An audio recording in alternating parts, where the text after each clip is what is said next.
I'm going to make a simple tomato sauce. 1 pan, olive oil.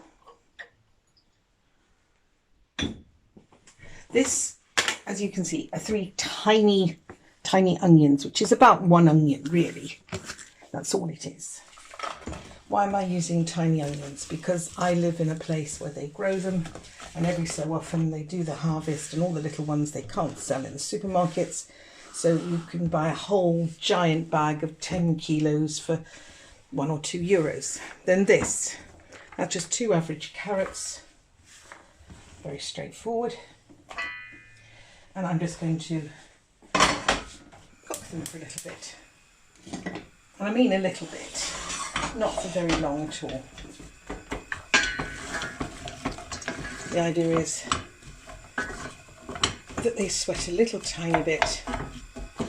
I'm going to add some pepper.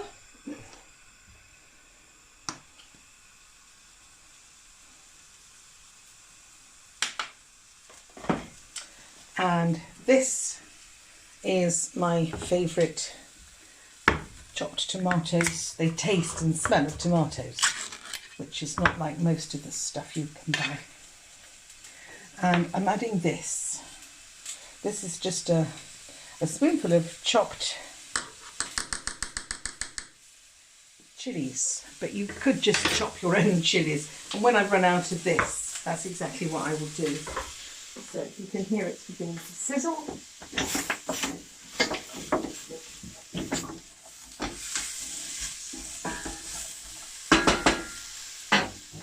I'm now going to get a couple of herbs while that's sizzling away.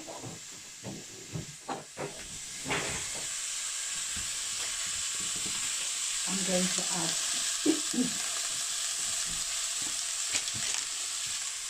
some thyme and some oregano. Everybody's very into adding basil at the moment, but we haven't got any fresh basil, and although I do have some basil, it's dried and doesn't taste as... Some herbs don't do badly like thyme, but some of them don't do well. And now I'm going to add this. This is not a difficult recipe.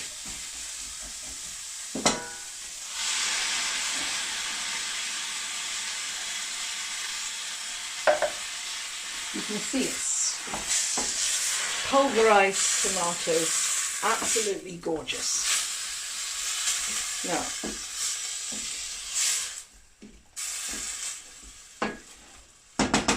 I'm going to add a little bit of water, and I'm going to put the lid on and leave it to cook.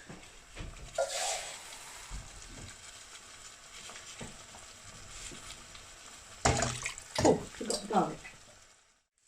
If you want to know the difference between the garlics, this is a nice garlic. It's a beautiful, can you see that? They call it violet, but it's actually sort of a pinky colour.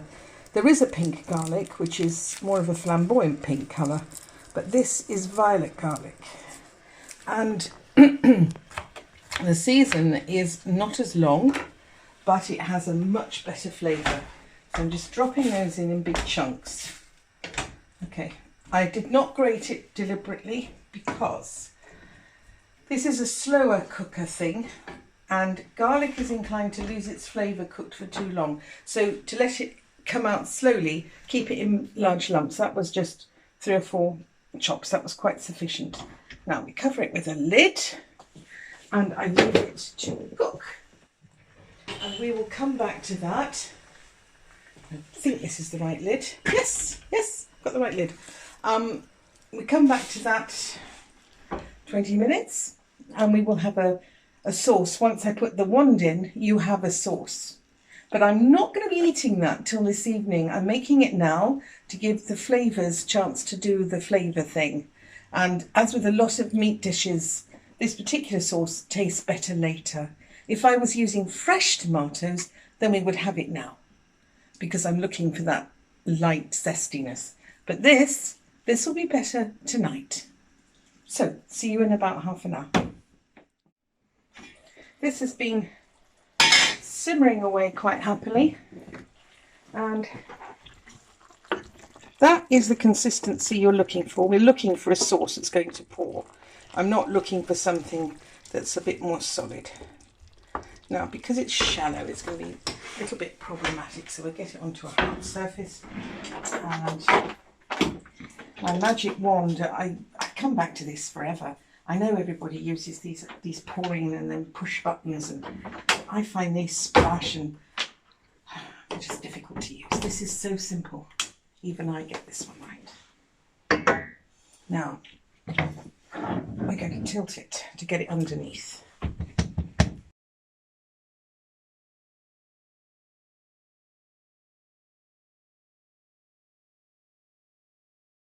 Now, if you wanted to make a more, this is going with something that already is meaty and has fat in it, but if you wanted something that wasn't as saucy but more of a velvety, unctuous flavour, then you just add some olive oil at this stage, and I'll show you.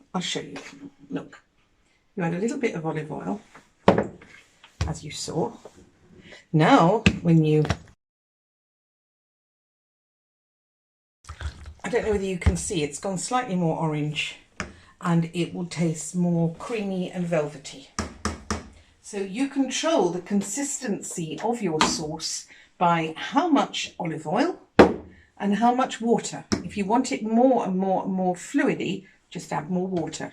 But as you can see, that's exactly what I want. I like little lumps in my sauce. But if you wanted to get it incredibly smooth, use this wand even more, and you will get it down to a sort of fine, fine, fine pulp. And if you want to remove absolutely every trace, put it through a sieve afterwards. Now you can make whatever sauce you want out of tomatoes. And it didn't take very long. Yes, we could go and buy a jar of it, but it won't taste like this.